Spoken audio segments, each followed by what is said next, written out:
যত বিখ্যাত প্রতিশোধের গল্প আছে ভেবে দেখলে দেখা যাবে প্রায় সবগুলোর পেছনেই একটা ব্লুপ্রিন্ট কাজ করে আর সেই ব্লুপ্রিন্টের নাম হল the Count of Monte Cristo. Alexandre দিউমার এই ক্লাসিক উপন্যাসটা কিন্তু শুধু একটা গল্প না, এটা বলতে পারেন প্রতিশোধের একটা অ্যানাটমি। চলুন আজ এর গভীরে যাওয়া যাক। এই একটা লাইনে কিন্তু পুরো গল্পের সুরটা বেঁধে দেয়। এডমন্ড দান্তেসের ভেতরে যে কি চলছিল, তার রূপান্তর, তার একমাত্র লক্ষ্য, সবকিছুর মূলে এই আবেগ।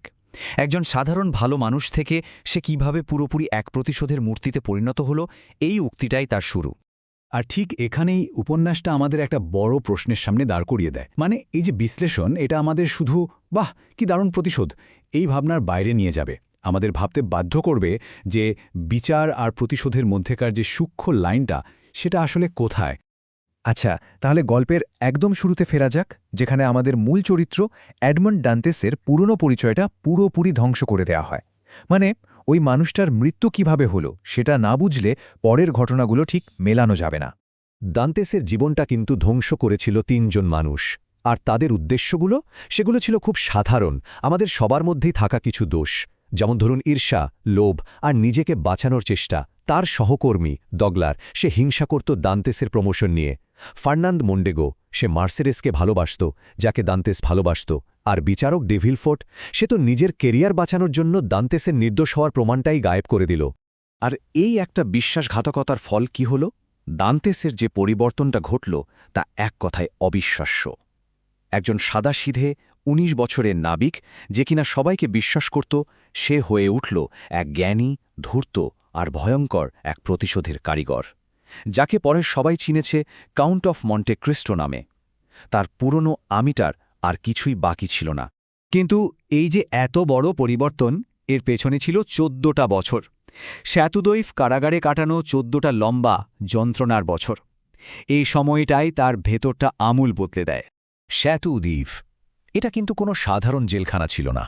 সোচুন তো, মার্সেই উপকূলের এক বিচ্ছিন্ন দ্বীপে একটা ভয়ঙ্কর দুর্গ, জানালাহীন অন্ধকার ঘর, স্যাঁতস্যাঁতে নোংরা পোকামাকড়ে ভরা। বলা হয় ওখানকার বন্দিরা নাকি কয়েক সপ্তাহের বেশি টিকতেই পারত না। এই রকম একটা জায়গায় দান্তেসের যন্ত্রণাটা শুরু হয়েছিল। কিন্তু ওই অন্ধকারের মধ্যেই তার নতুন করে জন্ম হয়। কিভাবে? ৩টি ধাপে। প্রথমত, তার দেখা হয় অ্যাবে ফারিয়ার সাথে, একজন জ্ঞানী যাজক, যিনি তাকে বিজ্ঞান, ইতিহাস, নানা ভাষায় শিক্ষিত করে তোলেন। দ্বিতীয়ত, ফারিয়াই তাকে মন্টেক্রিস্টো দ্বীপের এক বিশাল গুপ্তধনের খোঁজ দেন। আর সবশেষে তার অবিশ্বাস্য পলায়ন, ফারিয়ার মৃতদেহের বদলে নিজেকে বস্তায় ভরে সমুদ্রে ঝাঁপ দেয়া, আর সেখান থেকে উঠে আসে এক নতুন মানুষ। তো এখান থেকেই গল্পের দ্বিতীয় পর্বটা শুরু হয়, কাউন্টের প্রতিশোধের পালা। আর এটা কোনো সাধারণ প্রতিশোধ ছিল না, এটা ছিল একটা নিখুঁত পরিকল্পনা, বলতে পারেন একটা আর্কিটেকচার। তিনি এটাকে এক ধরনের বিচার হিসাবেই দেখছিলেন। কাউন্টের পুরো প্ল্যানটা একটা প্রাচীন নীতির ওপর দাঁড়িয়েছিল, যার নাম লেক্স ট্যালিওনেস। ল্যাটিন এই কথাটার সহজ মানে হল প্রতিশোধের আইন, বা যেমন কর্ম তেমন ফল। মানে অপরাধ যে মাপের, শাস্তিটাও ঠিক সেই মাপেরই হতে হবে। চোখের বদলে চোখ। তাই তার প্রতিশোধটা মোটেই হঠকারী বা নিষ্ঠুর ছিল না, বরং ছিল একদম মেপে-জুপে করা একটা ডিজাইন। কাউন্টের লিস্টে প্রথম নামটা ছিল ফার্নান্দ মন্ডেগোর। মনে আছে তো, যে কিনা ঈর্ষা আর লোভের বশে দান্তেসের সব কেড়ে নিয়েছিল। কাউন্টও ঠিক সেটাই করলেন। ফার্নান্দের সম্মান, খ্যাতি, পরিবার সবকিছু কেড়ে নিলেন, তার সব কুকীর্তি সবার সামনে নিয়ে এলেন। শেষে এমন অবস্থা হলো যে সব হারিয়ে ফার্নান্দ আত্মহত্যা করতে বাধ্য হল। এরপর পালা আসলো ডগলারের, যার মূল চালিকা শক্তি ছিল লোভ আর ঈর্ষা। কাউন্ট ঠিক তার সেই লোভকেই তার বিরুদ্ধে অস্ত্র হিসেবে ব্যবহার করলেন। কি করলেন? খুব ধীরে ধীরে পরিকল্পিতভাবে ডগলারের পুরো ব্যাংক এম্পায়ারটা শেষ করে দিলেন। তারপর তাকে এমনভাবে বন্দী করলেন যে তাকে সামান্য এক টুকরো রুটির জন্য আকাশ ছোঁয়া দাম দিতে হচ্ছিল। যে টাকার জন্য সে সব করেছিল, সেই টাকাই তার কাল হল। আর সব শেষে বিচারক ডেভিলফোর্ট, যে লোকটা আইনের রক্ষক হয়েও আইনকে ব্যবহার করে একজন নির্দোষকে সারা জীবনের জন্য জেলে পাঠিয়েছিল, কাউন্ট ঠিক তার সেই আইনের জগৎটাই তছনছ করে দিলেন। ভিলফোর্টের সব গোপন পাপ, এমনকি নিজের সন্তানকে খুন করার চেষ্টার মতো ভয়ঙ্কর ঘটনাও সবার সামনে এনে ফেললেন। এই ধাক্কায় সে পুরোপুরি পাগল হয়ে যায়।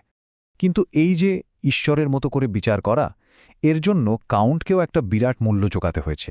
তার এত নিখুঁত পরিকল্পনাতেও কিছু এমন ঘটনা ঘটে যায় যা তিনি চাননি, আর এটাই গল্পটাকে আরও জটিল করে তোলে। আসলে সত্যিটা হলো কোনো প্রতিশোধই নিখুঁত হতে পারে না। এই নির্মম সত্যিটা কাউন্টের প্ল্যানেও একটা কালো ছায়া ফেলে, আর গল্পটা একটা নতুন দিকে মোড় নেয়। এই প্রতিশোধের খেলায় এমন কিছু মানুষ জড়িয়ে পড়ে যাদের কোনো দোষই ছিল না। যেমন ধরুন ফার্নান্ডের ছেলে অ্যালবার্ট, সে তো তার বাবার কোনো অপরাধের কথাই জানত না। বা উইলফোর্ডের মেয়ে ভ্যালেন্টাইন, যে কিনা প্রায় মরতেই বসেছিল। আর মার্সেডেস, দান্তেসের পুরনো ভালোবাসা, তার জীবনটাও তো ধ্বংস হয়ে গেল। এই ঘটনাগুলো আমাদের মনে প্রশ্ন জাগায়, কাউন্ট যা করছিলেন তা কি আসলেই বিচার ছিল? আর ঠিক তখনই তার কানে যেন তার পুরনো শিক্ষক অ্যাবে ফারিয়ার সেই প্রশ্নটা বারবার বাজতে থাকে, এই ক্ষমতা দিয়ে তুমি কি ভালো কিছু করবে, নাকি শুধু ঘৃণা দিয়ে নিজের মনটাকে ভরিয়ে তুলবে? যখন কাউন্ট নিজের চোখে দেখেন যে তার প্ল্যানের কারণে নির্দোষ মানুষ কষ্ট পাচ্ছে, তখন তিনি নিজেই নিজের উদ্দেশ্য নিয়ে সন্দেহান হয়ে ওঠেন। ভাবতে অবাক লাগে, প্রায় 200 বছর হয়ে গেল, কিন্তু এই গল্পের প্রভাব আজও আমাদের সমাজ আর সংস্কৃতিতে রয়ে গেছে। চলুন একটু দেখে নেওয়া যাক মন্টে ক্রিস্টোর এই দীর্ঘ ছায়াটা ঠিক কতটা ছড়িয়েছে। দেখুন, 1844 সালে যখন এটা প্রথম বের হয়, প্রায় সাথে সাথেই এটা একটা সেন্সেশন হয়ে যায়। এর জনপ্রিয়তা এতই ছিল যে আসল শ্বেতদৈভ দুর্গটা একটা ট্যুরিস্ট স্পট হয়ে যায়। এমনকি ফিলিপাইনের জাতীয় বীর হোসে রিজালো এই উপন্যাস থেকে অনুপ্রেরণা পেয়েছিলেন। আর আজকের দিনে 40টারও বেশি ফিল্ম তৈরি হয়েছে এই গল্প নিয়ে। আর এখনকার যত রিভেঞ্জ থ্রিলার আমরা দেখি, তার প্রায় সবকিছুর ভিত্তি কিন্তু এই একটা বই। তাহলে সব শেষে এই পুরো আলোচনাটা আমাদের একটা খুব জরুরি প্রশ্নের সামনে এনে দাঁড় করায়। যদি দেশের আইন বিচার ব্যবস্থা ব্যর্থ হয়, তাহলে সেই অন্যায়টা ঠিক করার অধিকারটা কার? আর এই প্রশ্নটার কোনো সহজ উত্তর নেই বলেই হয়তো the Count of Monte Christo আজও এত প্রাসঙ্গিক।